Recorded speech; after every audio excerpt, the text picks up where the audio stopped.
আজকের গল্প ইলমা বেহেরোজ রচিত আমি পদ্মজা। লিখনের মা ফাতিমা ঘরের জিনিসপত্র ভাঙচুর করছেন। তিনি ত্রিধার সাথে লিখনের বিয়ে ঠিক করেছেন, কিন্তু লিখন বিয়ে করবে না। সে পদ্মজার জন্যই অপেক্ষা করছে। পদ্মজা জেল থেকে বের হলে তাকেই বিয়ে করবে। ফাতিমা একজন খুনি বিবাহিত এক বাচ্চার মাকে কিছুতেই ছেলের বউ হিসেবে মেনে নিতে রাজি নন। লিখন যেরকম নাছোড়বান্ধা, তার মা তেমনই নাছোড়বান্ধা। ফাতিমা কঠোরভাবে জানিয়েছেন, যদি লিখন পদ্মজাকে বিয়ে করে তিনি আত্মহত্যা করবেন। সম্মান নষ্ট হওয়ার চেয়ে মৃত্যুই শ্রেয়। এতেও লিখন ভ্রুক্ষেপ করল না। সে পাগল হয়ে আছে। আমির নেই, এবার সে পদ্মজাকে পাওয়ার স্বপ্ন দেখতেই পারে। জীবন তাকে একটা সুযোগ দিয়েছে, সে সেই সুযোগ এড়াতে পারবে না। এতদিন দূরে থেকেছে পদ্মজার স্বামী ছিল বলে। এখন পদ্মজা একা, তার স্বামী মৃত। পদ্মজাকে বিয়ে করে তাকে নতুন একটা জীবন উপহার দেবে, সেই সাথে নিজের ক্ষত হৃদয় সারিয়েও তুলবে। লিখন বৈঠকখানাতে গিয়ে বসল। যেদিন জানলো পদ্মজা জেলে, সেদিন থেকে সে দৌড়ের উপরেই আছে। অসুস্থ শরীর নিয়ে খাওয়া দাওয়া বাদ দিয়ে দৌড়দৌড়ি করছে। একদিকে পদ্মজার ফাঁসি হওয়ার আশঙ্কা, অন্যদিকে মিথ্যা বদনামে তার কেরিয়ার নষ্ট হওয়ার পথে। ভাগ্য সহায় ছিল, তাই দুটোর কোনোটারই ক্ষতি হয়নি। এজন্য খোদার দরবারে হাজার হাজার শুকরিয়া। দ্বিতীয় তলা থেকে ফাতিমার চিৎকার ভেসে আসে, এই মেয়ের জন্য আমার ছেলে জীবনে প্রথমবার আহত হয়ে হাসপাতালে ছিল। এমন অশুভ মেয়েকে আমি আমার ছেলের জীবনে মেনে নেব না। তুমি তোমার ছেলেকে সামলাও। ফাতিমাকে তার স্বামী সামলানোর চেষ্টা করছেন, কিন্তু পারছেন না। দরজায় কলিং বেল বেজে উঠল। আশেপাশে কেউ নেই। লিখন কয়েকবার তাদের বাসার কাজের মেয়েটিকে ডাকলো, তারও খোঁজ নেই। লিখন বিরক্তি নিয়ে দরজা খুলতে গেল। দরজার সামনে তার বাড়ির দারোয়ান দাঁড়িয়ে আছে, তার হাতে একটি খাম। লিখন প্রশ্ন করল, কে দিয়েছে? দারোয়ান বলল, তুষার সাহেব পাঠাইছেন। লিখন খামটি হাতে নিয়ে বলল, আচ্ছা যাও। লিখন দরজা বন্ধ করে নিজের ঘরে চলে আসে। খামটি বিছানার উপর রেখে আয়নার সামনে গিয়ে দাঁড়ালো। নিজেকে দেখার সময় সে তার পাশে পদ্মজাকেও দেখতে পায়। তার জীবনে কিছুর অভাব নেই, শুধু একটাই অভাব, পদ্মজার অভাব। সে তার পরনের শার্ট খুলে গোসলখানায় গেল। গোসল করে কোমরে তোয়ালে পেঁচিয়ে তারপর খামটি হাতে নিল। খামের ভিতর চিঠি। লিখন আগ্রহ নিয়ে চিঠির ভাঁজ খুলল। সম্মানিত লিখন শাহ, আমার সালাম নেবেন। আশা করি ভালো আছেন। সর্বপ্রথম বলতে চাই, আপনার প্রতি আমার কৃতজ্ঞতার শেষ নেই। আমি আপনাকে এবং আপনার অনুভূতিকে সম্মান করি। বাধ্য হয়ে কারাগারে থাকা অবস্থায় আপনাকে চিঠি লিখতে হলো। শুনেছি আপনি আমার জন্য অপেক্ষা করছেন। জেল থেকে মুক্তি পাওয়ার পর আপনি আমাকে বিয়ে করার স্বপ্ন দেখছেন, কিন্তু কিছু স্বপ্ন নিষিদ্ধ। আপনি এমন এক আশায় নিষ্পাপ একটি মনকে আঘাত করছেন, যে আশা পূরণ হওয়ার নয়। আপনার সাথে আমার বিয়ে হলে আগেই হতো। আমার মন প্রাণ একজনের প্রেমে পুড়ে ছাই হয়ে গিয়েছে। সেই ছাই কি করে আবার আপনি পোড়াবেন? মানুষ এক জীবনে সবকিছু পায় না। প্রতিটি মানুষের জীবনে কিছু না কিছুর অভাব থাকে। এক দুটো অভাব নিয়ে বেঁচে থাকা খুব বেশি কঠিন কিছু নয়। যে আপনাকে ভালোবাসে আপনি তাকে ভালোবাসুন। যে আপনার জন্য মরতে প্রস্তুত, তার জন্য বুকের এক টুকরো জায়গা দলিল করে দিন। ত্রিধা মেয়েটি ভীষণ ভালো, আমার সাথে দেখাও করতে এসেছিল। সে আপনাকে খুব ভালোবাসে। তার ইচ্ছে ছিল ডাক্তার হওয়ার, অথচ সে মেডিকেলের পড়া ছেড়ে মিডিয়াতে যোগ দিয়েছে। কতটা ভালোবাসা থাকলে মানুষ এরকম করে বলুন তো? আপনি নিজেও স্বীকার করতে বাধ্য, ত্রিধা আপনাকে ভালোবাসে। সে আপনার সান্নিধ্য পাওয়ার জন্য ব্যাকুল। ত্রিধাই আপনাকে উজাড় করে ভালোবাসতে পারবে। আমাদের জুটি হওয়া সম্ভব নয়। এই স্বপ্নকে আর দূরে যেতে দিয়েন না। আমার সর্বত্র জুড়ে একটিই নাম। আমি একটি মানুষের জন্যই আকুল। আমি হাজার চেষ্টা করেও আপনাকে এক টুকরো ভালোবাসা দিতে পারবো না। তখন ভালোবাসা অভিশাপে পরিণত হবে। চিন্তা করে দেখুন তো, আমাদের সত্যি বিয়ে হলে কেউ সুখী হবে না। না আপনি হবেন, না আমি হব, আর না আপনার পরিবার আর ত্রিধা সুখী হবে। আমি বলছি না আমার কথায় ত্রিধাকে বিয়ে করতে, ভালোবাসতে। ভালোবাসা জোর করে হয় না, তবে বিয়েতে আল্লাহ তাআলা নিজের রহমত ঢেলে দেন, ভালোবাসা ঢেলে দেন। জীবনকে একটা সুযোগ দিয়ে দেখুন। আমার আম্মা বলতেন, পৃথিবীতে মানুষ দায়িত্ব নিয়ে আসে, সেই দায়িত্ব শেষ হয়ে গেলে তারা মৃত্যুর কোলে ঢলে পড়ে। হয়তো আমার কোনো দায়িত্ব বাকি, তাই এখনো বেঁচে আছি। যদি সত্যিই 10 বছর পর পৃথিবীর বুকে মুক্ত হয়ে হাঁটার সুযোগ পাই, আমি আপনাকে আমার পাশে দেখতে চাই না। আমি আমার স্বামীর স্মৃতি আঁকড়ে ধরে বাঁচতে চাই। এই বাঁচায় সুখ না থাকুক, স্বস্তি আছে। আমার শুভাকাঙ্ক্ষী হিসেবে সেই স্বস্তিটুকু কেড়ে নেবেন না। আপনি আমার জীবনের গল্পটির একটি পৃষ্ঠা মাত্র। আমি আমার শেষ জীবনটুকু নিজের মতো কাটাতে চাই। পাষাণের মতো কথা বলার জন্য আমি দুঃখিত। আপনার জীবন ভালোবাসায় পূর্ণ হয়ে উঠুক। পরিবারকে সময় দিন। ইতি, পদ্মজা। লিখনের চোখ থেকে 2 ফোঁটা জল চিঠির উপর পড়ে। কি নিষ্ঠুর প্রতিটি শব্দ! লিখন চিঠিটি রেখে বারান্দায় এসে দাঁড়ায়। পর্দা সরিয়ে বাইরে তাকালো। ধুলো উড়িয়ে বাতাস ছুটছে। আজ রাতে ঝড় হতে পারে। তার বুকেও ঝড় বইছে। নিজেকে পৃথিবীর উচ্ছিষ্ট মনে হচ্ছে। পদ্মজা তার জন্য চাঁদ রয়ে গেল, আর সে গরিব ব্রাহ্মণ। 2009 সাল। দেখতে দেখতে কেটে গেল 13টি বছর। পদ্মজা দরজা খুলে বারান্দায় দাঁড়ালো। সঙ্গে সঙ্গে পাহাড়ি কুয়াশা হাড় কাঁপানো শীত নিয়ে জড়িয়ে ধরে তাকে। পদ্মজা 2 হাতে চাদর টেনে ধরল। যত দূর চোখ যায় কেবল সবুজের হাতছানি। চা বাগানের সারি সারি টিলা, আঁকাবাঁকা পাহাড়ি পথ আর ঘন সবুজ অরণ্য। আল্লাহ তাআলার সৃষ্টি কত সুন্দর! রংহীন ধূসর কুয়াশাও চা বাগানের সৌন্দর্য আড়াল করতে পারল না। কুয়াশার জন্য যেন অন্যরকম সুন্দর লাগছে। এই অপরূপ সৌন্দর্য যে কাউকে আকৃষ্ট করতেই সম্ভব। তবে বৃষ্টি স্নাত পাহাড়ি সৌন্দর্য সবচেয়ে বেশি সুন্দর। পদ্মজা 2 পা তুলে বেতের চেয়ারে বসল। তার মুখ শুষ্ক। আজ তার প্রাণের চেয়েও প্রিয়তমর মৃত্যুবার্ষিকী। প্রিয়তম মারা গিয়েও যেন সর্বত্র বিছিয়ে রেখে গেছে ভালোবাসার ডালপালা। পদ্মজা সময় অসময়, কারণে অকারণে বারবার সেসব ডালপালার বেড়াজালে আটকে পড়ে। নিজেকে বড় নিঃস্ব মনে হয়। পদ্মজা তার হাতের লাল খামটি থেকে 2টো চিঠি বের করল। সে প্রতিদিন এই চিঠি দুটো পড়ে দিন শুরু করে। যতক্ষণ পরে মনে হয় যেন আমিরের সাথে কথা বলছে। তার একদম পাশ ঘেঁষে ফিসফিসিয়ে আমির বলছে, পদ্মবতী, ভালোবাসি। পদ্মজা চিঠি দুটোতে প্রথমে চুমো দিল। তারপর একটি চিঠির ভাঁজ খুলল। শুরুতে কোনো সম্বোধন নেই। অদ্ভুত একখানা চিঠি। চিঠিও বলা যায় না, 1 পৃষ্ঠায় লেখা এক রাজা রানীর গল্প। পদ্মজা পড়া শুরু করল। এক ছিল দুষ্টু রাজা। নারী আর টাকার প্রতি ছিল তার চরম আসক্তি। যে নারী একবার তার বিছানায় যেত, তার পরের দিন সে লাশ হয়ে নদীতে ভেসে যেত। রাজা এক নারীকে দ্বিতীয়বার ছুঁতে পছন্দ করত না, কিন্তু সমাজে ছিল রাজার বেশ নামডাক। সবার চোখের মণি। খুন করা ছিল তার নিত্যদিনের সঙ্গী। তার কালো হাতের ছোঁয়ায় বিসর্জন হয়েছে শত শত নারী। প্রতিটি বিসর্জন রাজার জন্য ছিল তৃপ্তিকর। নারী ব্যবসায় লাভবান হয়ে গড়ে তোলে প্রাসাদের পর প্রাসাদ। একদিন চাচাতো ভাইয়ের সাথে বাজি ধরে হেরে গেল রাজা। শর্তমতে ভাইয়ের জন্য এক রাজকন্যাকে অপহরণ করতে চায়। সেদিন ছিল বৃষ্টি, সন্ধ্যার আগ মুহূর্ত। রাজকন্যার প্রাসাদে সেদিন কেউ ছিল না। রাজা এক কামরায় ওত পেতে থাকে। রাজকন্যা আসলেই তাকে তার কালো হাতে অপবিত্র করে দেবে। কামরায় ছিল ঈষৎ আলো। অনেকক্ষণ অপেক্ষার পর সেই কাঙ্ক্ষিত মুহূর্ত আসে। রাজকন্যার পা পড়ে কামরায়। রাজকন্যা রাজাকে দেখে চমকে যায়, ভয় পেয়ে যায়।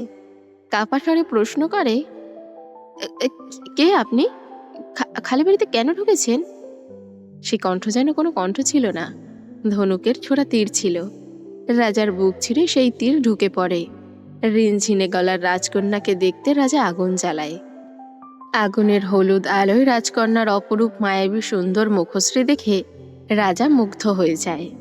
তার পা দুটো থমকে যায়। রাজকন্যা যেন এক গোলাপের বাগান, যার সুগন্ধি ছড়িয়ে পড়ে রাজার কালো অন্তরে। রাজা নেশাগ্রস্তের মতো উচ্চারণ করল নিজের নাম। নাম শুনেও রাজকন্যার ভয় কমল না। পালিয়ে গেল অন্য কামরায়। রাজা কিছুতেই ভুলতে পারছিল না রাজকন্যার মুখ। তার চেনা পৃথিবী চুরমার হয়ে যায়। রাজকন্যার কামরার সামনে দাঁড়িয়ে থাকে মুহূর্তের পর মুহূর্ত। সেদিনই ঘটে গেল দুর্ঘটনা। রাজ্যবাসী শূন্য প্রাসাদে দুষ্টু রাজা ও মিষ্টি রাজকন্যাকে একসঙ্গে দেখে ফেলল। রাজকন্যার গায়ে লেগে গেল কলঙ্ক। কয়েকজন অমানুষ রাজকন্যাকে নোংরা ভাষায় হেনস্থা করল। সেই দৃশ্য দেখে রাজার বুকে রক্তক্ষরণ শুরু হয়। সে নিজ প্রাসাদে ফিরে এক দণ্ডও শান্তি পেল না। তার চাচাতো ভাইকে তাৎক্ষণিক আদেশ করল, যারা রাজকন্যাকে তাদের মুখ দিয়ে অপমান করেছে তাদের যেন জিহবা ছিঁড়ে ফেলা হয়। যে হাত দিয়ে রাজকন্যাকে ছুঁয়েছে সে হাত যেন কেটে দেওয়া হয়। যে চোখ দিয়ে রাজকন্যাকে লোলুপ দৃষ্টিতে দেখেছে সে চোখ যেন উপড়ে ফেলা হয়। ভোররাতে দুষ্টু রাজা খবর পেল রাজকন্যার মাতা সেই অমানুষদের হত্যা করেছে। এতে রাজা খুশি হলেও রাজকন্যার মাতাকে নিয়ে একটা চাপা ভয় কাজ করে। কিন্তু বেশিক্ষণ রাজকন্যার মাতাকে নিয়ে ভাবল না। রাজকন্যাকে যে ভোলা যাচ্ছে না, তাকে যে করেই হোক পেতে হবে, নয়তো জীবন বৃথা। রাজা তার পিতাকে আদেশ করল, মায়াবতী রাজকন্যাকে তার চাই, নয়তো সে বাঁচবে না। এই পৃথিবী তোলপাড় করে দিবে। রাজার পাগলামি দেখে অবাক তার পরিবার। সালিশ বসে। সালিশে সেই দুষ্টু রাজা রাজকন্যার মাতার তীক্ষ্ণ দৃষ্টি থেকে রেহাই পেয়ে জিতে নিল রাজকন্যাকে। তিনি এক কথায় রাজকন্যাকে দিতে রাজি হলেন। আনন্দে রাজার বুকে উথাল ঢেউ শুরু হয়। কি অসহ্য সুখময় যন্ত্রণা! রাজা এর আগে এত খুশি হয়েছে নাকি জানা নেই। যথাসময় তাদের বিয়ে হলো। রাজকন্যা রাজার রানী হলো। নাম তার পদ্মবতী। ফুলের মতো পবিত্র সে, সদ্যজাত শিশুর মতোই নিষ্পাপ। রাজা ভুলে গেল নারী সঙ্গের কথা, ভুলে গেল তার রাজত্বের কথা। তার ধ্যান জ্ঞান সীমাবদ্ধ হয়ে গেল পদ্মবতীতে। পদ্মবতীর এক একটা কদম রাজার বুকে ঢেউ তুলে। পদ্মবতীর প্রতিটি নিঃশ্বাস থেকে যেন ফুল ঝরে। পদ্মবতীর পায়ে চুমু দেওয়ার সময় রাজার চিৎকার করে বলতে ইচ্ছে হয়, পদ্মবতী আমার রানী, আমি কাটা বিছানো বাগানে শুয়ে থাকি, তুমি আমার বুকে হেঁটে বেড়াও। ধীরে ধীরে রাজা উপলব্ধি করতে পারল তার পদ্মবতী পবিত্র, এতই পবিত্র যে সে কখনো অন্যায়ের সাথে আপোষ করবে না। এই পবিত্রতা রাজাকে আরও আকৃষ্ট করে ফেলল। সেই সাথে রাজা ভয় পেল, তার কালো অন্তরের খবর যদি পদ্মবতী জেনে যায় তখন কি হবে? কেলেঙ্কারি হয়ে যাবে। ধরে বেঁধে রাখা গেলেও পদ্মবতীর ভালোবাসা থেকে বঞ্চিত হয়ে যাবে। এই বিচ্ছেদ সহ্য করার ক্ষমতা তার হবে না, নির্ঘাত মরে যাবে। যে ভালোবাসা নিজ ইচ্ছায় তাকে বিমুগ্ধ করে তোলে, সে ভালোবাসা জোর করে সে কখনোই নিতে পারবে না। রাজা তার পাপ লুকিয়ে রাখতে মিথ্যা বলা ও মিথ্যা অভিনয় করা শুরু করল। পদ্মবতীর থেকে সহানুভূতি আর বিশ্বাস অর্জন করতে গল্প বানালো। তার পাপের মহলে নিরাপত্তা বাড়িয়ে দিল। প্রয়োজনে সে পৃথিবীর প্রতিটি মানব সন্তানকে খুন করতে প্রস্তুত, তাও তার পাপের জন্য পদ্মবতীকে হারাতে চায় না। যথাসম্ভব পদ্মবতীকে নিয়ে দুষ্টু রাজা অন্য প্রাসাদে চলে আসে। সেই প্রাসাদের রাজা আর তার পদ্মবতী ছাড়া কেউ নেই। ভালোবাসার সোহাগ ও খুনসুটিতে ভরে ওঠে তাদের ঘর। রাজার দৃষ্টি ডুবে যায় একজনাতেই। কোনো নারী আর তাকে টানতে পারল না। প্রতিটি প্রহর পদ্মবতীকেই নতুন করে অনুভব করে। নারী আসক্তি চিরতরে তাকে ছেড়ে গেল, কিন্তু নারী ব্যবসা রয়েই গেল। সৎ পেশার অজুহাতে অসৎ পেশা জল করে তখনও জ্বলছিল। মাঝে মধ্যে রাজার ভয় হতো, পদ্মবতী সব জেনে যাবে না তো। রাজা সব রকম পট্টি বেঁধে দিল পদ্মবতীর চোখে। পদ্মবতী সেই পট্টি সমূহ ভেদ করে পৌঁছতে পারল না গভীরে। ভালোবাসার বেড়া জালেই আটকে রইল। বছর দেড়েক পর তাদের ঘর আলো করে এলো এক রাজকন্যা। রাজকন্যা ছিল মায়ের মতোই সুন্দর। আকাশে একটা চাঁদ ওঠে, কিন্তু রাজার আকাশে উঠেছিল দুটো চাঁদ।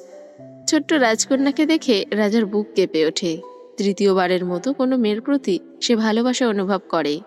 তার প্রথম ভালোবাসা তার মা, দ্বিতীয় ভালোবাসা স্ত্রী, আর তৃতীয় ভালোবাসা তার কন্যা। রাজা যতবার রাজকন্যাকে কোলে নিত বুকে একটা ব্যথা অনুভব করত। বারবার মনে হতো, আমার জগৎ সংসার একটু সাধারণ হতে পারত না। এই চিন্তা তার অসৎ কাজে বিঘ্ন সৃষ্টি করে। সে অন্যমনস্ক হয়ে পড়ল। তার দল বল চিন্তিত হয়ে পড়ে। কাজের প্রতি রাজার উদাসীনতা তাদের ক্ষিপ্ত করে। পূর্ব ক্ষোভের জেদ ধরে তারা রাজার দুর্বলতা লক্ষ্য করে তীর ছুঁড়ে মারে। সেই তীরে ছোট্ট রাজকন্যার প্রাণের আলো নিভে যায়। রাজার বুক থেকে একটা চাঁদ খসে পড়ে। পদ্মবতীও ভেঙে গড়িয়ে যায়। পদ্মবতীর ব্যথা সহ্য করার ক্ষমতা রাজার নেই। রক্ত দুই হাতে আঁকড়ে ধরে পদ্মবতীকে। তার কন্যার খুনিকে সে নিজ হাতে কোপাতে পারলেও খুনের আদেশদাতাদের হত্যা করতে পারল না। যখন জানতে পারল তার পিতা, চাচা ও চাচাতো ভাইয়ের আদেশে তার রাজকন্যার চোখ দুটি চিরতরে বন্ধ হয়ে গেছে, ততদিনে রাজা এটাও বুঝে গেল যে জগতে সে প্রবেশ করেছে সেই জগতের শেষ পরিণতি মৃত্যু। সে যদি খুনের আদেশে দাতাদের ক্ষতি করে তার ব্যবসা ডুবে যাবে। ব্যবসার খুঁটি সে হলেও আদেশদাতারা সেই খুঁটি ধরে রেখেছে, আর ব্যবসার পতন মানে পদ্মবতীর সব জেনে যাওয়া, সেই সাথে অন্য রাজাদের ক্ষোভের শিকার হওয়া। যে রাজাদের সাথে মিলে দুষ্টু রাজা পাপ জমায় তারা হিংস্র হয়ে উঠবে, আর তারা দুষ্টু রাজার উপর ক্ষিপ্ত হলে ক্ষতি হবে পদ্মবতীরও। এতজনকে রুখতে যাওয়ার ক্ষমতা দুষ্টু রাজার নেই, আবার মাথার উপর আছে শাসকের আদালত। একমাত্র রাজার মৃত্যু পারে তার কন্যা খুনিদের ধ্বংস করতে, কিন্তু রাজা নিজেকে উৎসর্গ করতে চায় না, পদ্মবতীর সাথে সারা জীবন বাঁচতে চায়। তাই রাজা ধামাচাপা দিল রাজকন্যার ব্যথা। বাবা হিসেবে হেরে গেল, চুপসে গেল।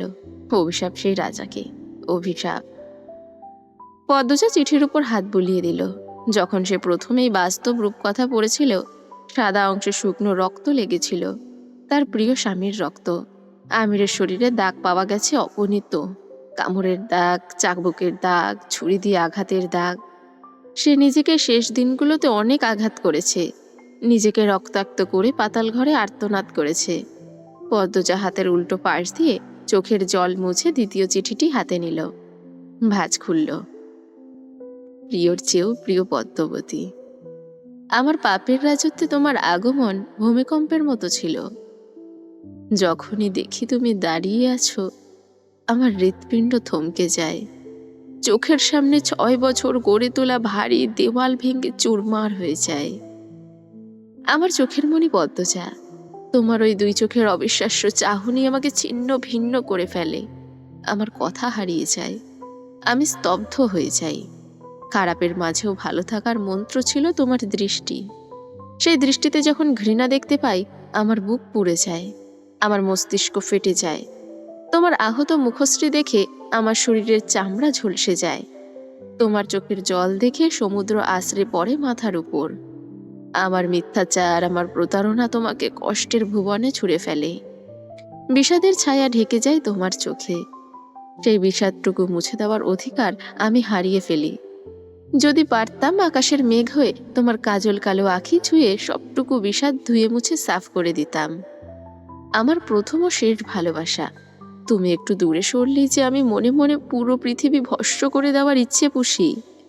সেই আমি পরিষ্কার দেখতে পেলাম তোমার আমার পথ চলা এখানেই শেষ।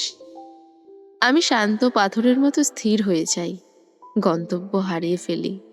এই ভুবনে তুমি আমার শেষ আশ্রয়স্থল ছিলে। আমার সাথে যখন যোজন যোজন দূরত্ব, তোমার ঘৃণা ভরা চাহনি আমাকে চোখের পলকে পুড়িয়ে দেয়। তোমার আমার বিচ্ছেদ আমাকে আঙ্গুল তুলে দেখিয়ে দেয় প্রেমানলে জ্বলতে জ্বলতে আমি অনেক আগেই নিঃশেষ হয়ে গেছি। সোনালি রোদ্দুরের মতো সুন্দর পদ্মাবতী, আমি তোমাকে আঘাত করে নিজে মরে গিয়েছি। যে হাতে আঘাত করেছি সেই হাত পুড়ে যাক, পোকামাকড় খাক। তোমাকে ব্যথা দিয়ে আমি ভালো নেই। ছুরির আঘাতও আমার মনের ব্যথার চেয়ে বেশি হতে পারছে না। যদি পারতাম হয় তোমাকে ভালোবাসতাম, নয় শুধু হাওলাদার বংশে জন্ম নিতাম। দুটো একসাথে গ্রহণ করতাম না। 2 সত্তা মস্তিষ্কের দ্বন্দ্বে আমাকে পুড়িয়ে দিচ্ছে। আমি নিষ্ঠুর, তুমি মায়াবতী। আমি ধ্বংস, তুমি সৃষ্টি।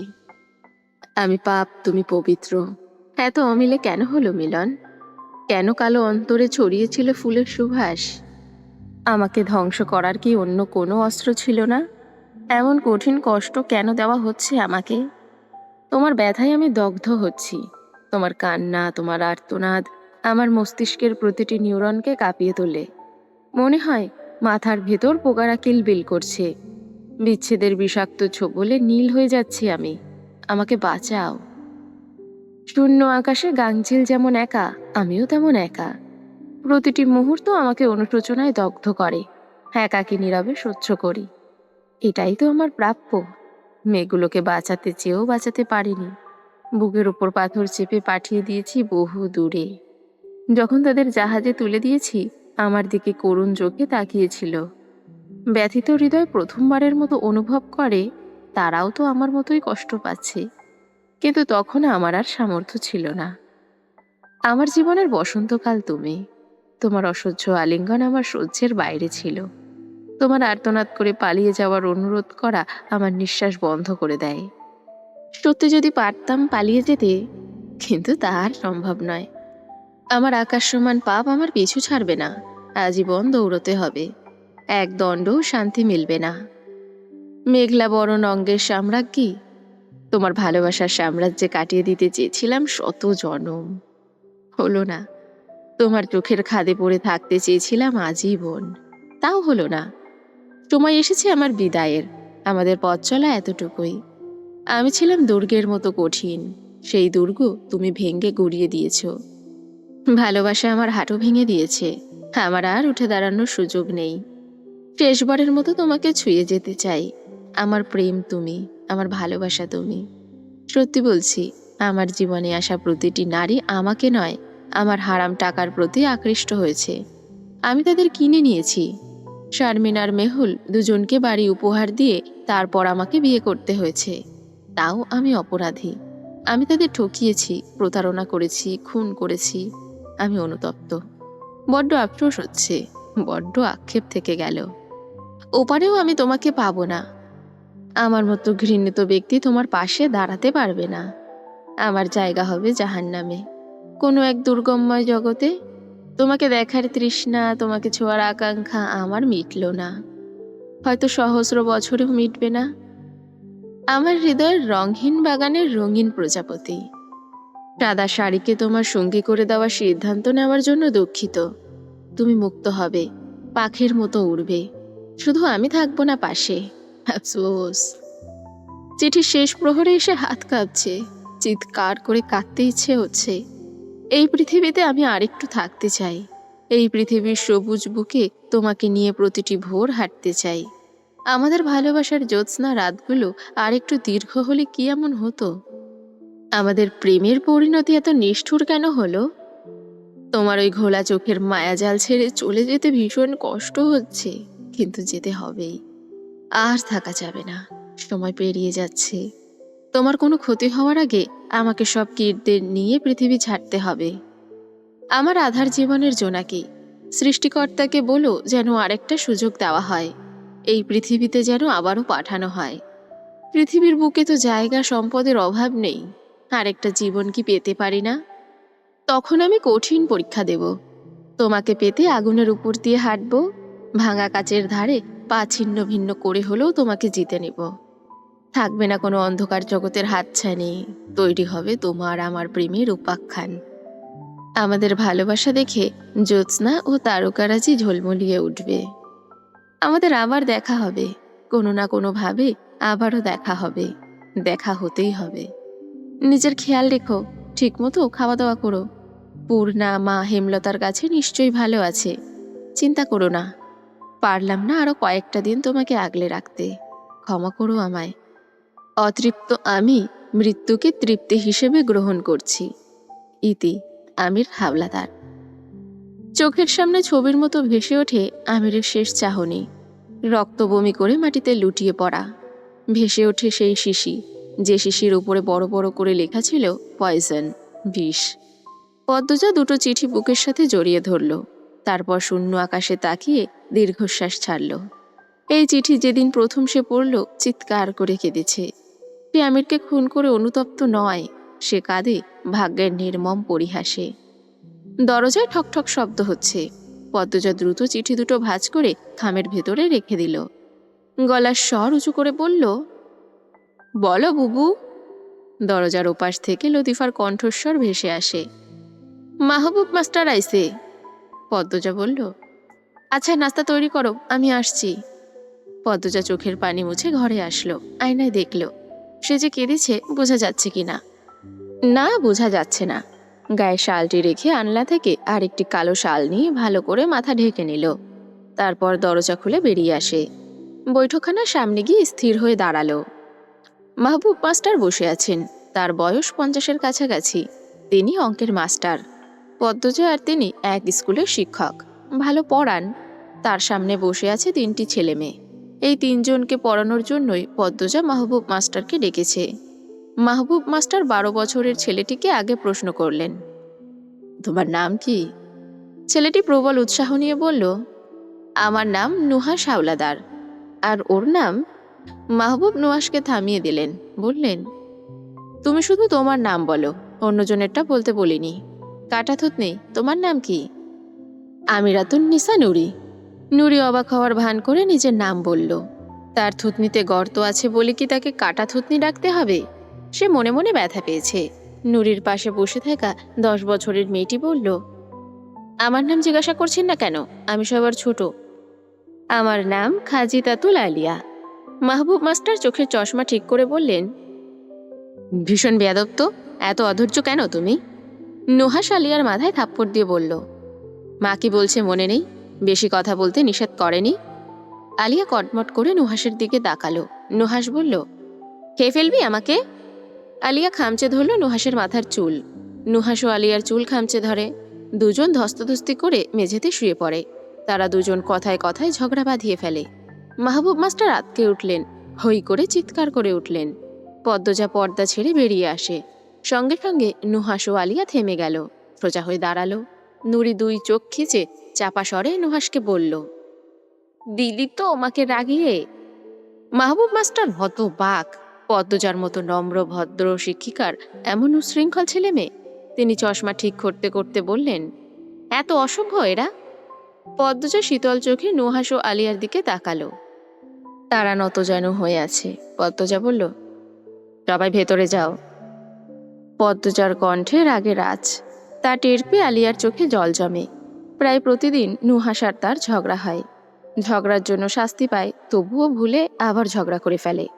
তারা চুপচাপ ঘরের ভেতরে চলে গেল। পদ্মজা মৃদু হেসে মাহবুব মাস্টারকে বলল, ওরা একটু খ্যাপা ধরনের, ভাই বোন একসাথে থাকলে যা হয়। শয়তানদের মেরুদণ্ড সোজা করতে করতে চুল পেকেছে আমার। এদেরও কয়দিনে আমি সোজা করে ফেলব। আগামীকাল থেকে আর দুষ্টুমি করবে না। আপনি একটু ভালো করে পড়াবেন। আমার 3টে ছেলে মেয়েই অঙ্কে কাঁচা। আপনি আমাকে বলছেন এটাই যথেষ্ট। অঙ্ক ওদের প্রিয় সাবজেক্ট না বানাতে পারলে আমি মাহবুব মাস্টার নই। পদ্মজা জোরপূর্বক হাসল। মাহবুব মাস্টার একটু বেশি কথা বলেন। যাওয়ার পূর্বে মাহবুব মাস্টার বলে গেলেন, আগামীকাল থেকে প্রতিদিন সকাল 7টায় অঙ্ক পড়াতে আসবেন। পরন্ত বিকেল। আলিয়া ছবি আঁকছে। সে খুব ভালো ছবি আঁকে। বর্ণনা শুনে হুবহু ছবি আঁকতে পারে। গায়ের রং শ্যামলা। তার নাম আমিরের নামের সাথে মিলে রাখা হয় আলিয়া। পদ্মজা 5 বছর জেলে ছিল। জেল থেকে মুক্তি পাওয়ার পর তার নিঃস্ব জীবনে রুম্পার ছেলে নুহাসের আগমন হয়। রুম্পা নুহাসকে জন্ম দিয়েই মারা যায়। 4 থেকে 5 বছর লতিফা আর বাসন্তী নুহাসকে দেখেছে। তারপর পদ্মজা দায়িত্ব নিল। নুহাস আর লতিফাকে নিয়ে চলে আসে চা বাগানের দেশ সিলেটে। তার নামে যত সম্পত্তি আমি লিখে দিয়েছিল সেসব পদ্মজা সরকারের দায়িত্বে দিয়েছে এবং অন্দরমহল ও অলন্দপুরের জমি জমা বিক্রি করে সেই অর্থ দিয়ে এতিমখানা, মসজিদ ও মাদ্রাসা নির্মাণ করেছে। গরিবদের খাবার, জামা কাপড় দান করেছে। একটি পয়সাও নিজের জন্য রাখেনি। খালি হাতে সিলেটে এসেছে। সিলেটে পদ্মজার রেণু নামে এক বান্ধবী ছিল। তারা একসাথে ঢাকায় পড়েছে। রেণুর সহযোগিতায় পদ্মজা একটা বেসরকারি স্কুলে শিক্ষক হয়। মাস 3 পার হতেই পদ্মজা অনুভব করলো তার বেঁচে থাকা কষ্ট হয়ে যাচ্ছে, মানসিকভাবে ভেঙে পড়ছে। তাই নুহাসকে নিয়ে ঢাকায় ঘুরতে যায়। কথায় কথায় পদ্মজা তুষারকে জানালো সে একটা মেয়ে বাচ্চা দত্তক নিতে চায়। তুষার এ কথা শুনে বলল, পদ্মজা চাইলে তাদের এলাকার এতিমখানা থেকে বাচ্চা নিতে পারে। তুষারের ভালো পরিচিত আছে। প্রতি মাসে সে তার বেতনের 1/2 এতিমখানায় দেয়। পদ্মজা কথাটি শুনে খুব খুশি হলো। তুষারের সাহায্যে এতিমখানা থেকে 2.5 বছরের এক শ্যামবর্ণের মেয়েকে দত্তক নিয়ে নিজের মেয়ে মনে করে বুকে জড়িয়ে নেয়। নাম দেয় খাদিজাতুল আলিয়া। যেদিন আলিয়াকে নিয়ে বাসায় আসে সেদিন রাতে টের পেল আলিয়া শ্বাসকষ্টের সমস্যা আছে। পদ্মজা এরপর দিন সকালে আবার এতিমখানায় গেল আলিয়া শ্বাসকষ্ট নিয়ে কথা বলতে। তারা চিকিৎসা করেছে নাকি, ঔষধের নামগুলো কি, সব জেনে যখন সে এতিমখানা থেকে বের হতে উদ্যত হলো তখন তার পিঠের উপর একটা নুড়ি পাথর এসে পড়ে। পদ্মজা পিছনে ফিরে নুহাসের বয়সে একটা মেয়েকে দেখতে পেল। মেয়েটির থুতনির গর্তটি তার পায়ের তলার মাটি কাঁপিয়ে তোলে। হুবহু আমিরের কাটা দাগটির মতো। এক মুহূর্তের জন্য মনে হয় তার আর আমিরের সন্তান দাঁড়িয়ে আছে। পদ্মজার বুকের ভেতরটা হাহাকার করে ওঠে। মেয়েটি দৌড়ে পালায়। পদ্মজা মেয়েটিকে খুঁজে বের করে। তারপর এতিমখানার দায়িত্বে থাকা কর্তৃপক্ষকে অনুরোধ করলো এই মেয়েটিকেও সে দত্তক নিতে চায়। পদ্মজার দুর্বলতা টের পেয়ে লোকটি বিরাট অঙ্কের টাকা চেয়ে বসে। পদ্মজা বাধ্য হয়ে আশা ছেড়ে দেয়। তবে যে কটা দিন ঢাকায় ছিল, নিজের অজান্তেই বোরখা পরে বারবার এতিমখানার সামনে ঘুরঘুর করেছে। তারপর ফিরে আসে সিলেট। মাস তিনেক অনেক চেষ্টা করেও বাচ্চা মেয়েটির মুখ ভুলতে পারল না। তার বুকের ভেতর ছোট মেয়েটি যেন আলোড়ন সৃষ্টি করে দিয়েছে। পদ্মজা আবার ঢাকা গেল। নিজ থেকে তুষারকে বলল মেয়েটিকে আনার ব্যবস্থা করে দিতে। তুষার ও প্রেমা দুজনেই পদ্মজার অস্থিরতা গভীরভাবে টের পেল। তুষার যত দ্রুত সম্ভব মেয়েটিকে নিয়ে আসে। মেয়েটিকে হাতের কাছে পেয়ে পদ্মজা কেঁদে দেয়। খুশিতে শক্ত করে জড়িয়ে ধরে। নুড়ি পাথরের জন্য মেয়েটিকে পাওয়া বলে তার নাম দিল আমিরাতুন নিসা নুরি। এই হলো পদ্মজার 3 সন্তানের মা হওয়ার গল্প। সিলেটে তাকে অনেক সমস্যার মুখোমুখি হতে হয়েছে। সব সমস্যা পেরিয়ে আজ সে এক বেসরকারি স্কুলের সহকারী শিক্ষিকা। বিশাল চা বাগানের মধ্যস্থলে এক কোয়ার্টারে তারা থাকে। তাদের বাড়িটি একতলা। পদ্মজা রাতে রান্না করছে। আলিয়া ছবি আঁকার ফাঁকে ফাঁকে পদ্মজাকে দেখছে। নুহাস ভয় তাকাচ্ছেই না। পদ্মজা যখন রেগে যায় কথা বলা বন্ধ করে দেয়। আর পদ্মজা দূরত্বের রেখা টেনে দিলে তার 3 ছেলে মেয়েদের মুখের হাসি মিলিয়ে যায়। নুরি আর চোখে পদ্মজাকে দেখে আলিয়াকে ফিসফিসিয়ে বলল, মা কষ্ট পেয়েছে। আলিয়ার চোখ থেকে জল বেরিয়ে আসে। সে কাঁদো কাঁদো স্বরে বলল, আমি মাকে কষ্ট দিতে চাইনি। নুহাস ব্যথিত স্বরে তাল মিলালো, আমিও চাইনি। আলিয়া চিৎকার করে উঠল, তোমার জন্যই হয়েছে ভাইয়া, তুমি আমাকে রাগিয়েছ। নুরি ঠোঁটে এক আঙ্গুল রেখে ইশারা করে চুপ হতে। আলিয়া দ্রুত এক হাতে নিজের মুখ চেপে ধরে। সে ভুলে আবার চিৎকার করে উঠেছে। নুহাস ঠোঁট টিপে হাসল। আলিয়া ভুল করলে তার ভালো লাগে। নুরি রান্নাঘরে গিয়ে পদ্মজাকে বলল, মা আমি সাহায্য করব? পদ্মজা বলল, না মা, আমি আর তোমার লুতু খালামণি আছি। বই পড়তে বলেছিলাম, পড়া হয়েছে? নুরি জিহবা কামড়ে বলল, আল্লাহ, ভুলে গেছি মা। কতদিন বলেছি ছুটির দিন পাঠ্য বইয়ের বাইরে অন্য বই পড়তে? ভুলে গেলে চলবে? আমাদের ভালো অভ্যেস গড়ে তোলা উচিত। নুরি মিয়ে যাওয়া গলায় বলল, আর ভুল হবে না। পদ্মজা নুরির দিকে তাকালো। সবেমাত্র বয়ঃসন্ধিকালে পা দিয়েছে মেয়েটা। তার ফর্সা সাধারণ মুখশ্রী থুতনিতে থাকা খাঁজ কাটা দাগটার জন্য অসাধারণ হয়ে উঠেছে। মাথার চুল কোকড়া, হাত পা চিকন চিকন। নুরি পদ্মজাকে এভাবে তাকাতে দেখে বিব্রত বোধ করল। পদ্মজা চোখের দৃষ্টি সরিয়ে বলল, বাদর দুটোকে গিয়ে বল যদি আমার হাতে মার না খেতে চায়, অজু করে যেন জায়নামাজে বসে। এক্ষুনি মাগরিবের আজান পড়বে। নুরি মাথা নাড়িয়ে চুপচাপ দাঁড়িয়ে রইল। পদ্মজা চোখ ছোট করে বলল, কি হলো? মা, আমি নামাজ আদায় করতে পারবো না। পদ্মজা রেগে কিছু বলতে যাচ্ছিল, তখনই বুঝতে পারল নুরি কেন নামাজ আদায় করতে পারবে না। সে আমোদের স্বরে বলল, ও তাহলে আপনি এজন্যই আজ এত চুপচাপ? নুরি দাঁত বের করে হাসল। নুহাস আলিয়ার চেয়েও নুরি বেশি দুষ্টু, রাগ জেদ খুব বেশি। তবে পদ্মজার সামনে ভেজা বেড়াল। সে আর যাই করুক পদ্মজাকে কখনো কষ্ট দিতে চায় না, নিজের অজান্তেও না। রাতের খাবার পরিবেশন করার সময় লতিফা বলল, প্রান্ত কোন দিন আইব কইছে? আগামী মাসে আসবে। ভাবছি এইবার গ্রামে গিয়ে প্রান্তর বিয়ে দেব। জমি জমা নিয়েই সারাক্ষণ পড়ে থাকে, ধরে বেঁধে বিয়ে দিতে হবে। বউ কোন এলাকার আনবা? পদ্মজা বলল, প্রান্ত যা চায়। ধপাস করে কিছু একটা পড়ে। নুহাস আর আলিয়া আবার দুষ্টুমি শুরু করেছে। লতিফা বিরক্তি নিয়ে বলল, ওরা দিন দিন খালি শয়তান আইতাছে। শয়তান বলতে মানা করেছি। আল্লাহর রহমতে আমার ছেলেমেয়েরা আমার গর্ব হবে, আমি টের পাই। পদ্মজা এই 3 বাদর ছেলেমেয়ের মুখে অলৌকিক কি দেখেছে লতিফার জানা নেই। শুধু এইটুকু জানে এরা 3 জন যেখানে যায় সেই জায়গায় তাণ্ডব শুরু হয়ে যায়। লতিফা জোর গলায় বলল, দেখো পদ্মজা, আমি কিন্তু হুদাই কইতাছি না, দিন দিন আরো বিগড়ে যাইব। পদ্মজা লতিফার কথার পাত্তা দিল না। সে খাবার পরিবেশন শেষ করে ঘরে চলে যায়। একদিন নুহাস ও আলিয়াকে রাগ দেখিয়ে চলতে হবে। নুহাস খাবার খেতে এসে বলল, লুতুমণি, মা খাবে না? লতিফা বলল, না খাইব না। তোমরা দুইটাই যেমনি মাস্টারের সামনে পদ্মর মুখ কালা করছো, পদ্ম খাইব কেন, হ্যাগুসা করছে। আলিয়া পদ্মজার ঘরের দরজার দিকে তাকিয়ে বলল, তাহলে আমরাও খাবো না। নুরি বলল, তাহলে আরো বেশি রাগ করবে, আরো বেশি কষ্ট পাবে। মনে ব্যথা নিয়ে মুখ গুমট করে তারা দুজন খেলো। খাওয়া দাওয়া শেষ করে তিনজন ঘরে গিয়ে শুয়ে পড়ে। পদ্মজা প্রতিদিন ঘুমাবার পূর্বে তাদের গল্প বলে। গত 1 মাস ধরে পদ্মজা একটা গল্প বলছে। গল্পটা এক দুষ্টু রাজা ও এক মিষ্টি রানীর। ভালোবাসা সত্ত্বেও রানী রাজাকে খুন করে। তারপর রানীর কারাদণ্ড হয়। কারাদণ্ড হওয়ার পর কখন মুক্তি পেল, পরের জীবনটা কিভাবে কাটলো, বলল না পদ্মজা। সেটা জানার জন্য 3টি ছেলে মেয়ে উদগ্রীব হয়ে আছে। পদ্মজা বলেছিল আজ বলবে, কিন্তু বলার সুযোগই পেল না। নুহাস ও আলিয়া রাগিয়ে দিল। নুরি দরজা লাগিয়ে নুহাস ও আলিয়াকে ডাকল। একত্রে বসার পর নুরি বলল, আজ বাবার মৃত্যুবার্ষিকী, তাই কিছু বলার দরকার নেই। কাল সকালে তোরা দুজন মার পায়ে ধরে ফেলবি। নুরি কথা শেষ করে হাততালি দিল, যেন সব সমস্যা শেষ। নুহাস ভ্রুকুচকে বলল, মা পা ধরে ক্ষমা চাওয়া পছন্দ করে না। নুরির হাসি মিলিয়ে গেল। আলিয়া বলল, পেয়েছি, আমরা সব বই পড়ে শেষ করে ফেলবো, মা খুশি হবে। বছর পার হয়ে যাবে, মা 1 বছর রেগে থাকবে, বলল নুরি। তারা ঘণ্টাখানেক আলোচনা করল। কোনো পরিকল্পনাই চূড়ান্ত হলো না। একজনের পছন্দ হয়তো অন্যজনের হয় না। হুট করে তারা পদ্মজার গলার স্বর শুনতে পেল।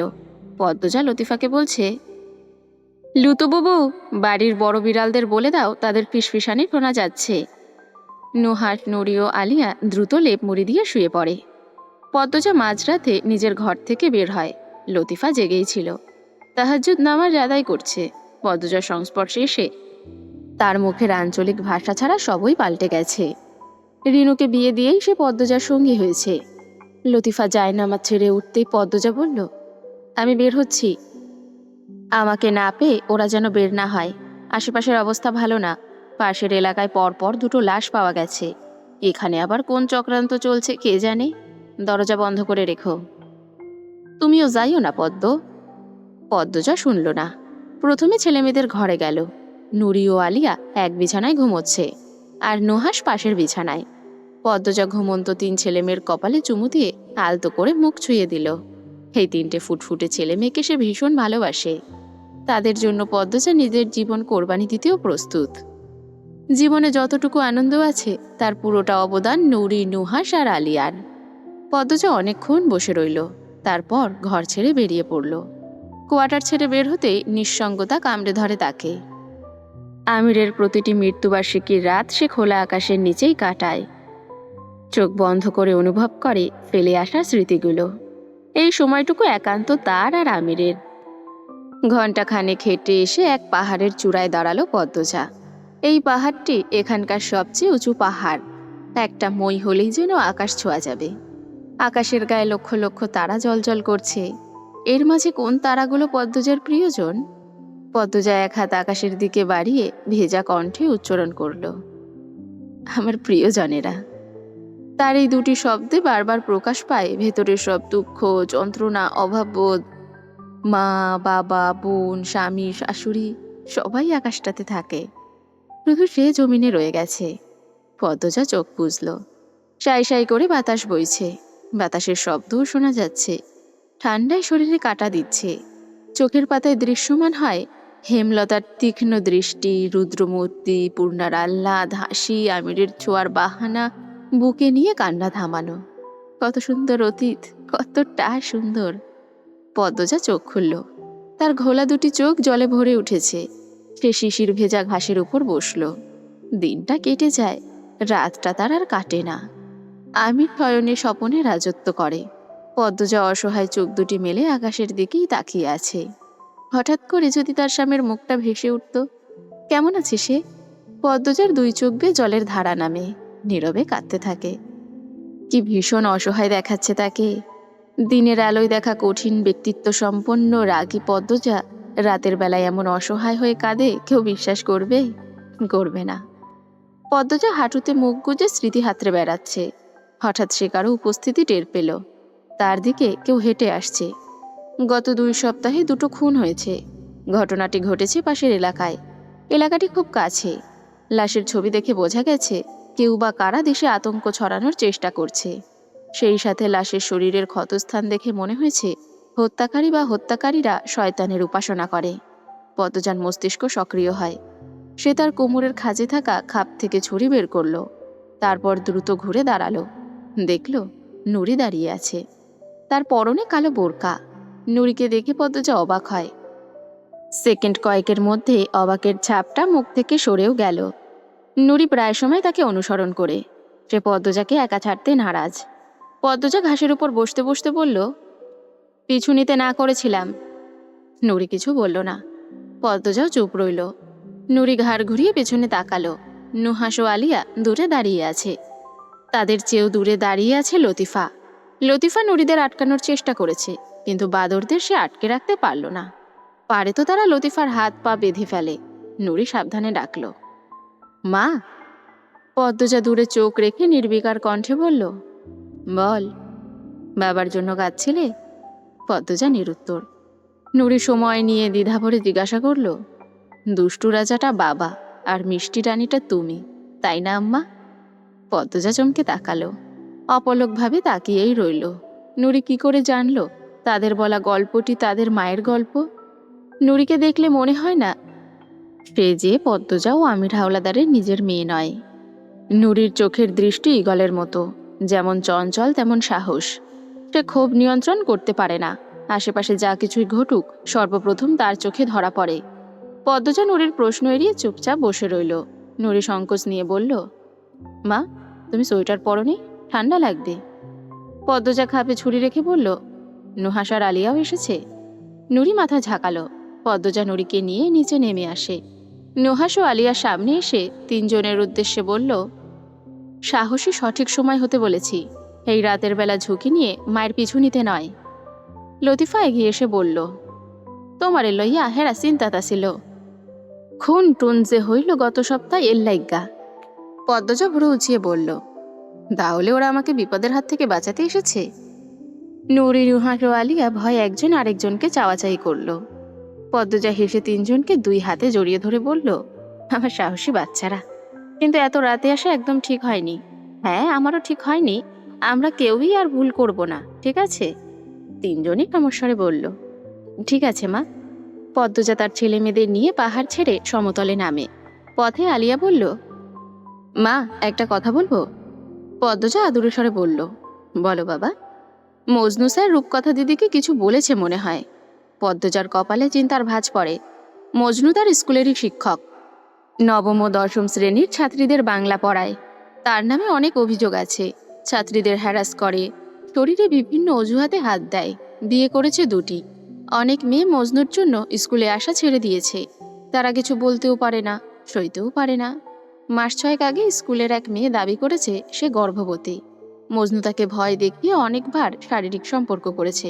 মজনু অস্বীকার করে। উল্টো সমাজে মেয়েটির বদনাম হয়, তাকে আর স্কুলে দেখা যায়নি। পদ্মজা সত্যতা নিশ্চিত করার জন্য মেয়েটিকে খুঁজেছে, কিন্তু পেল না। তার পরিবারকেও পেল না। মজনু পদ্মজার সাথেও ঘেঁষার চেষ্টা করেছে অনেকবার। চরিত্রহীন লম্পট পুরুষ সে। পদ্মজা কর্তৃপক্ষের কাছে অভিযোগ পাঠিয়েছিল, লাভ হয়নি। মজনু সিলেটের এমপি সুহিন আলমের শালা, এজন্যই পদ্মজার অভিযোগ গ্রহণযোগ্য হয়নি। এমনকি সেই মেয়েটির পরিবার নাকি মামলা করেছিল। সেই মামলাও ধামাচাপা পড়ে যায় সুহিন আলমের ক্ষমতার কাছে। তাই মজনুর নাম উঠতেই পদ্মজা বিচলিত হয়ে ওঠে। বলল, কেন এমন মনে হলো? নুরি মাথা নিচু করে বলল, রূপকথা দিদিকে ডেকেছিল মনে হয়। অনেকক্ষণ পর দিদি দ্বিতীয় ভবন থেকে বের হয়। তখন দিদি কাঁদছিল। দিদির চুল ঢোকার সময় খোপা ছিল, বের হওয়ার সময় এলোমেলো ছিল। আলিয়া বলল, আমি আর নুরিয়াপা রূপকথা দিদিকে টিফিন টাইমে জাম গাছের পিছনে দাঁড়িয়ে কাঁদতে দেখেছি। পদ্মজা তাদের মেয়েদের আশ্বস্ত করল, বলল, সব ঠিক হয়ে যাবে। সারা রাত পদ্মজা এই নিয়েই ভেবেছে। মজনুকে আর সহ্য করা যায় না। মেয়েগুলোর জীবনের সুন্দর মুহূর্তগুলো দূষিত করে ফেলছে। আবর্জনা বেশি দিন রাখা ঠিক হচ্ছে না। চারপাশে দুর্গন্ধ ছড়িয়ে পড়ছে। পরদিনই স্কুলে গিয়ে পদ্মজা রূপকথাকে ডেকে পাঠালো। রূপকথা হিন্দু ধর্মাবলম্বী, খুব সুন্দর মেয়ে। রূপকথার ধর্মের ভাষায় বলা যায় সে দেবীর মতো সুন্দর। নবম শ্রেণীতে পড়ে। রূপকথা পদ্মজার সামনে এসে কাচুমাচু হয়ে দাঁড়ালো। পদ্মজা রূপকথাকে পরখ করে বলল, তোমাকে ভীষণ হতাশাগ্রস্ত আর ভীতগ্রস্ত দেখাচ্ছে। আমাকে তোমার সমস্যা খুলে বলতে পারো। রূপকথা পদ্মজার কথায় অপ্রদীপ হয়ে উঠল। পদ্মজা চেয়ার ছেড়ে রূপকথার পাশে এসে দাঁড়ায়। রূপকথার মাথায় হাত রেখে বলল, মনের মাঝে চেপে রেখো না, কষ্ট লুকিয়ে রাখতে নেই, হাতের মুঠোয় এনে চেপে ধরে ধ্বংস করে দিতে হয়। রূপকথা পদ্মজার সংস্পর্শে আজ প্রথম এসেছে। পদ্মজাকে প্রতিটি ছাত্রছাত্রী সম্মান করে, ভালোবাসে। তার ব্যবহার এবং সৌন্দর্য দুটোই সবাইকে অভিভূত করে ফেলে। অনেকে বলে পদ্মজার শরীরে তারা নাকি মা মা গন্ধ খুঁজে পায়। রূপকথাও পাচ্ছে। সে কেঁদে ফেলল। পদ্মজা রূপকথার মুখটা উঁচু করে ধরল। বড় বড় আঁখি তার, লাল টুকটুকে গাল, ভুরুজোড়া। এমন সুন্দর মেয়ে কাঁদতে পারে? পদ্মজা বলল, মজনু স্যার কি বলেছে তোমাকে? আমাকে বলো। রূপকথা অনেক কষ্টে কান্না আটকে বলল, আমার মা বাবা নেই, জ্যাঠা জেঠিমার কাছেই থাকি। ঠাম্মার আর জ্যাঠা আমায় পড়াচ্ছে। দিঘিপাড়ার সত্যেন্দ্রবাবু আমাকে বিয়ে করতে চেয়েছেন। জ্যাঠা বলেছে পরীক্ষায় যদি ফেল করি আমাকে বিয়ে দিয়ে দিবে। পদ্মজা জানতে চাইল, সত্যেন্দ্রবাবু মানে দিঘিপাড়ার মোড়ের মধু ব্যবসায়ী? উনি তো তোমার দাদার বয়সী। আর যেহেতু তোমার জ্যাঠা বলেছে ফেল করলে বিয়ে দিয়ে দেবে, তাহলে পাশ করার চেষ্টা করো। রূপকথার কান্না বাড়ল। পদ্মজা বুঝতে পারল এখানে আরো ঘটনা আছে। সে কোমল কণ্ঠে বলল, লক্ষ্মী মেয়ে, সবটা বলো আমাকে। রূপকথা বলল, মজনু স্যার বলেছেন ওনার সাথে প্রেম না করলে আমাকে ফেল করিয়ে দেবেন। ওনার সাথে যেন প্রেম করি। আমি ভয় পেয়ে যাই। আমি জানি না প্রেম কিভাবে করে। উনি যখন আমাকে ডাকে আমি যাই। আমাকে অনেক কষ্ট দেয়, শরীরে হাত দেয়। আমার ভালো লাগে না, রাতে ঘুমাতে পারি না। ঠাম্মাকে বলেছি, ঠাম্মা বলছে স্যার যা বলে শুনতে, তাহলে বেশি মার্ক পাবো। স্যার গত পরশু আমাকে বলছে আমি আজ যেন স্যারের সাথে ঘুরতে যাই। রূপকথা কাঁদছে, হেঁচকি তুলে কাঁদছে। অনাথ মেয়েটা বাবা মার আদর ছাড়া বড় হয়েছে। আপন দাদি সমস্যা শুনে বলছে স্যার যা বলে শুনতে, এতে নাকি বেশি মার্ক পাবে। কেমন মানসিকতা! আজ ঘুরতে গিয়ে জানোয়ারটা মেয়েটার কত বড় ক্ষতি করে ফেলবে কে জানে। মজনু সেই অভাগী মেয়েটিকেও কি এভাবে ভয় দেখিয়ে কাছে টেনেছিল? পদ্মজা রূপকথাকে বুকের সাথে চেপে ধরে। পদ্মজার গায়ের মিষ্টি ঘ্রাণে রূপকথা ডুবে যায়। মনে হচ্ছে সে তার মাকে জড়িয়ে ধরেছে। তার কান্নার বেগ বাড়ে। পদ্মজা রূপকথার মাথায় হাত বুলিয়ে বলল, এই ব্যাপারে আর কাউকে কিছু বলো না, আজ বাড়ি চলে যাও। স্কুল ছুটির পর পদ্মজা মজনুর পিছু নেয়। মজনু তার বাসায় না গিয়ে সিলেট বোরহানুদ্দিন মাজারের পাশের এলাকায় গেল। পদ্মজাও সেখানে গেল। মজনু বারবার হাতের ঘড়ি দেখছে। বোঝা যাচ্ছে সে কারোর জন্য অপেক্ষা করছে। পদ্মজা একটা সাদা বিল্ডিংয়ের পেছনে দাঁড়িয়ে আছে। প্রায় 40 মিনিট পর তাদের স্কুলের জামা পরা একটা মেয়ে মজনুর সাথে দেখা করতে আসে। পদ্মজা ঘৃণায় কপাল কুঞ্চিত করল। মজনু পড়ানোর জন্য নয়, সুযোগ ব্যবহার করে মেয়েদের ভোগ করার জন্য শিক্ষক হয়েছে। শিক্ষক কখনো লম্পট হয় না, লম্পটরা শিক্ষকের মুখোশ পরে। পদ্মজা পর পর 3 দিন সাবধানে মজনুকে অনুসরণ করে নিশ্চিত হয়েছে মজনুর রাতে ঘুমাবার পূর্বে বাইরে টং দোকানে চা খেতে যায়। তারপর সিগারেট ফুঁকতে ফুঁকতে বাড়ি ফেরে।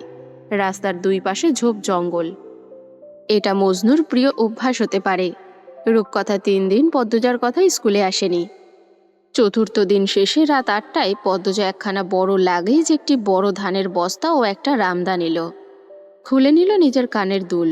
শরীরে এমন কিছু রাখল না যা প্রমাণ হিসেবে কাজে লাগতে পারে। কাঁধের ব্যাগে নিল বোরখা ও রুমাল।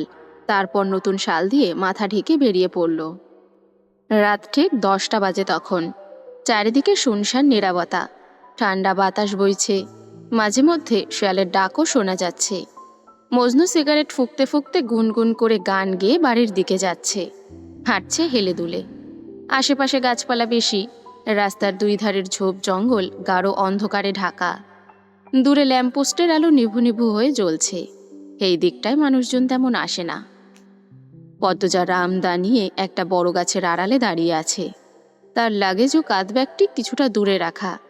সে তীক্ষ্ণ চোখ দুটি মেলে অপেক্ষা করছে মজনুর জন্য। চোখ দুটো যেন জলজল করছে। তার নিঃশ্বাসেও যেন ছন্দ রয়েছে, শরীর ঠান্ডা করা ছন্দ। আর সেই ছন্দে আছে প্রলয়ঙ্কারী ঝড়ের পূর্বাভাস।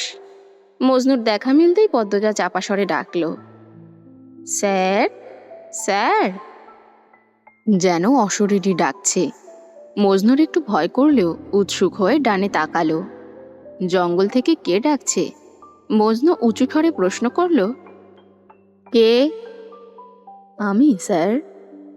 কণ্ঠস্বরটা চেনা চেনা মনে হচ্ছে, তবে কেমন যেন ভুতুড়ে এবং ভারী। মজনু হাতের সিগারেট ফেলে 2 পা এগিয়ে গেল। বলল, আমিটা কে? আমি পদ্মজা। বহু অপেক্ষার অবসান ঘটিয়ে অবশেষে সমাপ্ত হলো আমি পদ্মজা উপন্যাসটি। দীর্ঘদিন ধরে আমাদের সাথে থাকার জন্য আপনাদের অনেক অনেক অনেক ভালোবাসা। খুব শীঘ্রই আসতে চলেছে আমির হাওলাদার, এক ছদ্মবেশীর উপাখ্যান। ততদিন সবাই ভালো থাকুন, সুস্থ থাকুন, আনন্দে থাকুন, আসর সাজিয়ে বাসরে থাকুন। ধন্যবাদ।